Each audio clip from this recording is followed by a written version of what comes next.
ஒரு மகிழ்ச்சியான செய்தி. இதயம் நல்லெண்ணெயின் விலை லிட்டருக்கு ரூபாய் 105 குறைஞ்சிருக்கு. செப்டம்பர் 2023ல 1 லிட்டர் இதயம் நல்லெண்ணெயின் அதிகபட்ச விலை ரூபாய் 503. ஆனா இப்ப 1 லிட்டர் இதயம் நல்லெண்ணெயின் விலை ரூபாய் 398 மட்டும்தான் தமிழ்நாட்டுல.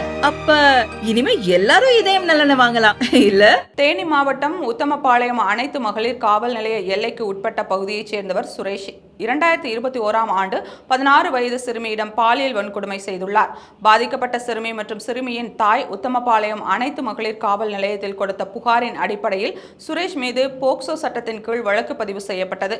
இந்த வழக்கு விசாரணை தேனி மாவட்ட ஒருங்கிணைந்த நீதிமன்றத்தில் உள்ள போக்சோ சிறப்பு நீதிமன்றத்தில் நடைபெற்று வந்த நிலையில் இன்று சாட்சியங்கள் அடிப்படையில் சுரேஷ் குற்றவாளி என தீர்மானிக்கப்பட்டது. இதையடுத்து குற்றவாளி சுரேஷுக்கு போக்சோ சட்டத்தின் கீழ் 5 ஆண்டுகள் கடுங்காவல் சிறை தண்டனை மற்றும் 5000 ரூபாய் அபராதமும் அபராத தொகையை கட்டத் தவறினால் மேலும் 6 மாத சிறை தண்டனையும் விதித்து தேனி போக்சோ சிறப்பு நீதிமன்ற நீதிபதி கணேசன் தீர்ப்பு வழங்கியுள்ளார்.